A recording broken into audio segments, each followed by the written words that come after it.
So I've been getting this question for quite a while, and a few of you have been asking again recently, and I'm thinking it's because of some of the news that's been coming out. But basically, what do I think about the concept of world models and the fact that language models are not world models? Now, there have been papers out there that say world models are world models or that language models are world models.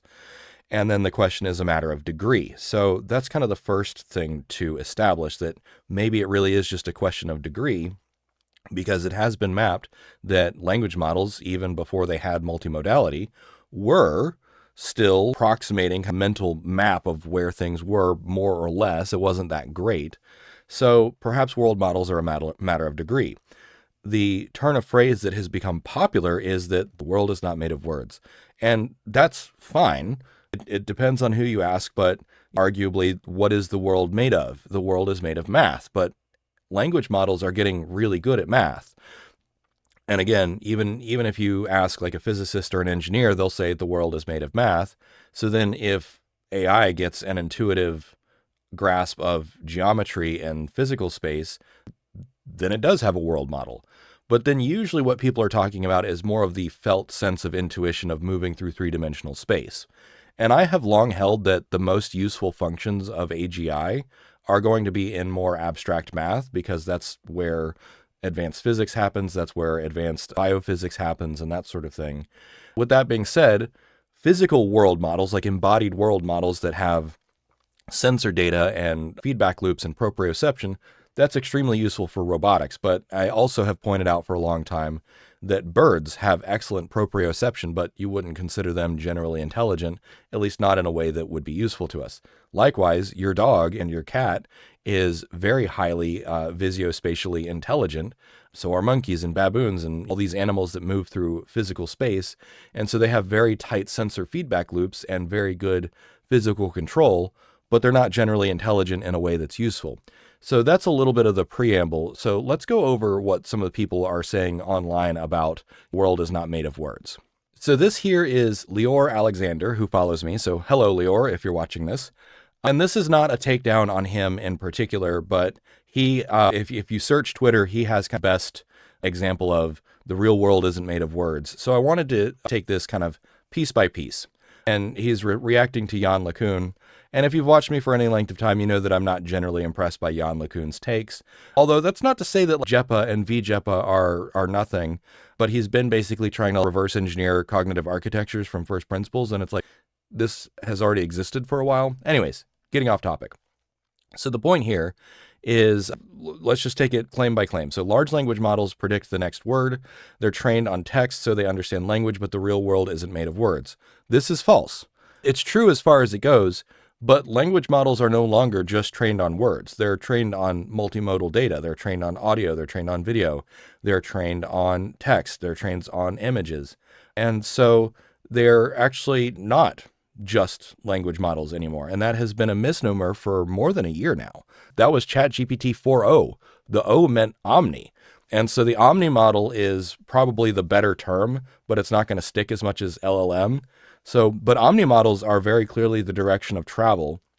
And I suspect, now this is where we're jumping off into my editorializing, I suspect that we're going to have what you might call a true Omni model, probably 2027 or 2028. And that is where we converge on the language, math, coding, abstract representation on one side. And then on the other side, we converge on the sensory motor feedback loops, embodied geometric intuition, robot model. And those all become one robot brain that can do everything in the future. Time will tell. So first claim, not true. It's made of continuous sensor data, camera feeds, touch, sound, and most of that data is unpredictable. The first part is only partially true, as I already talked about. Cats, dogs, birds, bats, monkeys, they navigate the world through this embodied data, but they're not generally intelligent in a way that we really care about. And then also saying that it's unpredictable is also just patently false. If the physical world was unpredictable, then bats couldn't fly and catch bugs midair, and dolphins couldn't do tricks when they jump out of the water and that sort of thing. So again, this is only very narrowly true in the first part, but it's incomplete. And then the second part is patently false. Next claim, you can't predict every pixel in a video the way you would predict the next token in a sentence. That is also just frankly not true. Everything is tokenized. You can predict pixels or frames in a very similar way that you predict the next token in a sentence. It's all tokenized. Generative models fail here because they try to predict everything, including noise. But as we see, we actually have generative models that make coherent AI videos, and they're getting better. So again, this is just frankly false. Then he says AMI Labs is building world models using JEPA, a method LeCun proposed in 2022 that learns abstract representations of reality and predicts that in compressed space, not raw pixels. The representation doesn't matter. I think what he's doing here is he's over prioritizing. Oh, does it have a mental model of some abstract where you're going to put your feet, or is it predicting the next pixel? Prediction is prediction. And if you accurately predict the world, then that's the best method that we have for understanding that you have an abstract representation, because that's literally how science works. When we say we have a scientific theory, that is an abstract representation that makes measurable predictions. However you get to the right prediction almost doesn't matter, because you can have mental models that are different. Now, I'm not saying that next token prediction and transformers are the only way. There are many ways to skin the cat. So I'm not going to say that this is patently false, but I'm saying that it's not a full representation of how prediction works and what that actually means. Action condition versions let AI simulate the consequences of actions before taking them. That's not generation, that's understanding. This is quibbling over details. If you're generating a path where you're going to put your feet and you're generating how your body's going to move through space, then calling it generation or understanding is semantic word games. This unlocks AI that can operate in the physical world without hallucinating, robots that plan multi-step actions. So video language action models already exist, so he's just out of date here. And by the way, this is from this year, right? If he wrote this in 2025 or 2024, that would be fine. Those were very common misunderstandings, but sorry, Lior. And like I said, I don't want to, this is not personal, but Lior has basically captured what a lot of people mistakenly believe. And so I'm using this as an example to pick on. So VLA models already exist, and NVIDIA is well on their way to solving them. Now, do they work the same exact way that language models work? No, not the same exact way, but it's still fundamentally tokenization. And then number two, healthcare devices where errors kill patients. Medical devices are a whole other can of worms.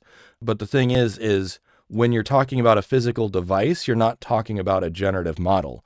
The generative model might decide which device to use and what code to send it, but also consider that medical devices also run on code, and Claude Code and Codex and all those other things are getting really good at writing code, particularly smaller pieces of code.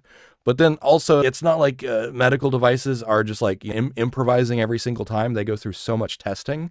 So this is like category error. That's what I'm going to declare this is. Like, it's like saying, oh, well, you wouldn't have Claude Code just transport you from A to B car.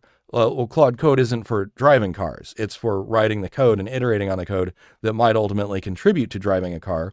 But when you have a device that operates in the real world, there's so many more testing cycles. So that's kind of, this is rhetorically disingenuous, as well as a category error. Number three, industrial process control under safety constraints. Same exact thing. If you go to any chemical plant, power plant, I used to work at power plants very briefly. There are so many layers of checks and systems and processes in place. Whether or not a single model can capture that in one inference is completely irrelevant. So that's another category error. And then wearables that adapt to real-time sensor input. Again, these are bespoke models. So he's conflating like, well, this screwdriver here isn't able to solve equations because it's a screwdriver. So when we talk about wearables, because if you've followed me for a long time, you know that I'm a big fan of Garmin. I have a Garmin, and it uses an algorithm called the first beat algorithm. And that's an algorithm that does just one thing. It integrates real-time sensor input about movement and heart rate data to calculate things like HRV and epoch and those sorts of things. And you might have code or those other things help you create the algorithm or help you process the data to create the algorithm. But again, like the square peg round hole, they're not the same thing. And so then he says, if JEPA works at scale, the next wave of AI companies won't fine-tune LLMs. They'll train world models on sensor data. LeCun's CEO already predicts every startup will rebrand as a world model company within 6 months.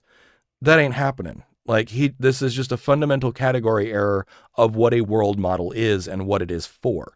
The way that he described a world model is about sensor data, basically what you might call data. We say you have disparate kinds of data feeds, so camera feeds, touch, sound, that sort of thing.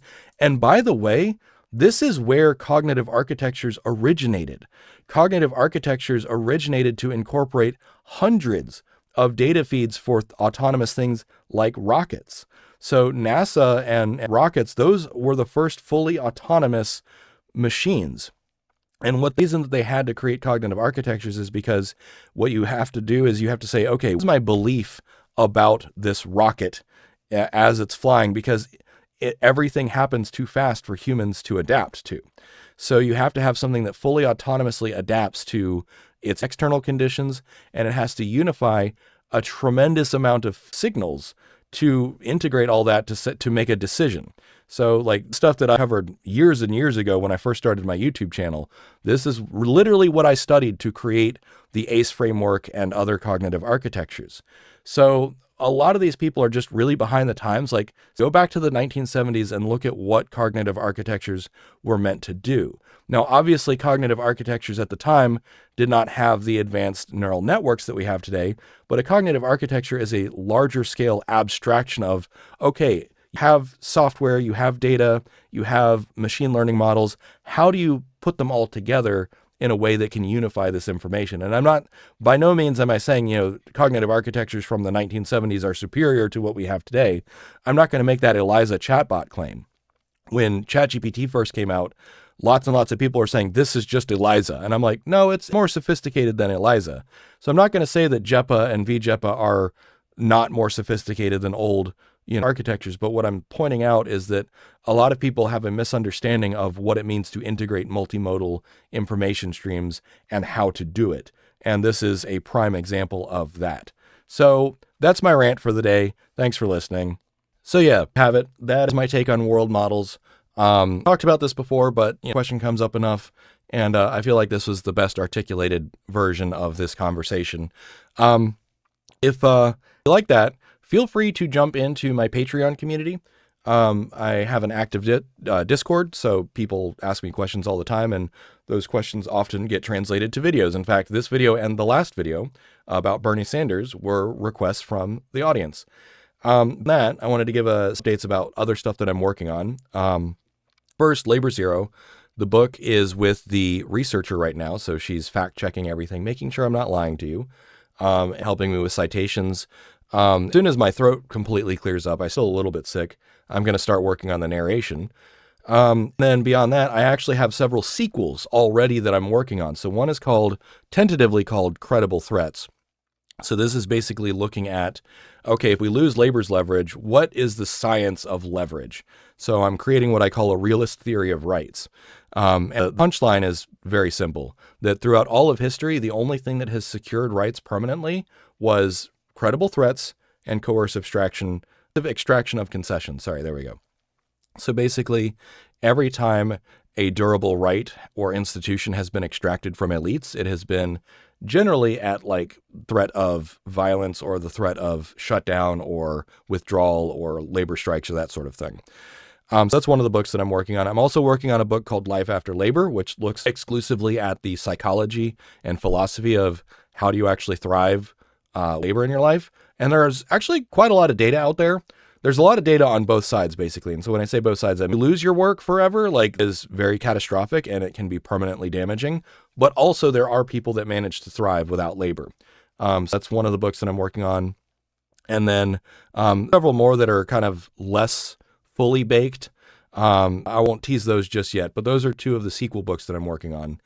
The best way to keep in touch and follow along is to sign up on my Patreon or Substack. They both have a free tier. And so all of the updates for my books and courses and stuff that I'm launching will be announced on both Patreon and Substack. And of course, I'll mention it on YouTube. But if you want to be notified first thing, up on the free tier on Patreon and Substack.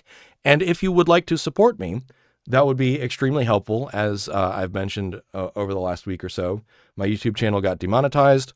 It's fine. Got lots of irons in the fire.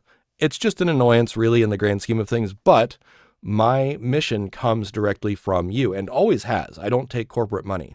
If you want me to keep working on post-labor economics and the social contract and how do we navigate life after labor, that is my mission. And if I always say is incentivize the behavior that you want to see.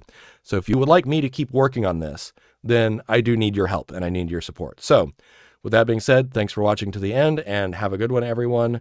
It's Sunday at the time of recording. So cheers. See you later.